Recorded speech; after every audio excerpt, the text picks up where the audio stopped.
Hello, my name is Peter Clay and I am responsible for all the plants we grow at Crocus for Chelsea every year.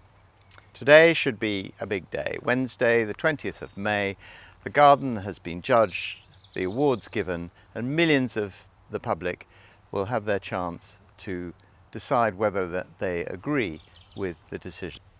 Instead, here we are down on the nursery and the plants have got a full year to wait for their chance of glory. It's normal that we would spend a year, perhaps 2 years in the planning, but to have a dress rehearsal like this is unprecedented. So we're going to use that opportunity to have a look at what we've done well, what we could do a lot better, and some of the things we're going to do differently for next year. And I'm going to be helped in that with the presence of Charlotte Harris and Hugo Bugg, the designers, who are going to talk a bit about the background to the garden and what they hope to achieve, and talk about some of the plants they want to use.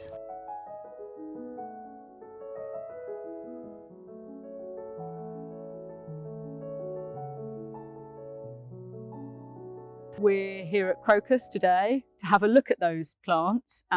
Crocus have been looking after our trees and shrubs and plants since lockdown, instead of them being installed in the garden. So the plants that Crocus have been growing are hard-working plants for this proposed industrial setting, ones which can really tolerate harsher conditions, so from droughts to parts of flooding to harsh soil conditions.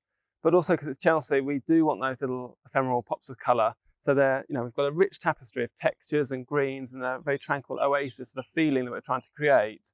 But then we are also bringing in those moments of spectacular joy. And so we've got a wide range of plants here, which we're really looking forward to putting together for Chelsea. So what we're hoping, we're crossing our fingers, that this garden will be built at RHS Chelsea 2021. Because actually the story of the garden feels even more perhaps resonant after what has happened with COVID-19 and how important green spaces of all shapes and sizes are to us. And many of us are very lucky to have our own private gardens and terraces, but many more are relying on public spaces for their own mental and physical well-being. So that's why we feel the garden talks about something that's particularly resonant for now.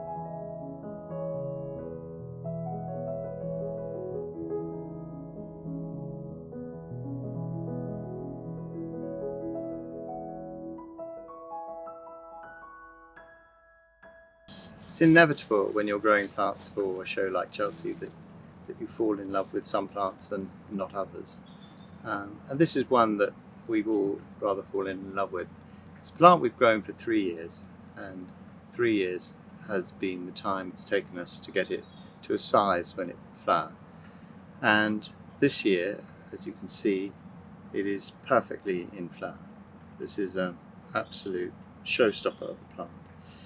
It's called Melanoselinum decipiens, otherwise known as black parsley or tree angelica. But our delight is slightly wistful because this plant is monocarpic, and that means that as soon as it flowers, it bears seed and it dies. So we spent 3 years growing this plant, and it will never see an adoring public. And we may never get them in flower again in time for Chelsea. So enjoy it while you can, because we think it's an absolutely gorgeous plant. It comes from Madeira, so needs the warmest and most sheltered growing conditions.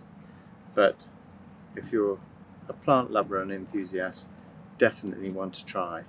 And if you're lucky, it can, as it does at the Chelsea Physic Garden, get over 6 feet in height.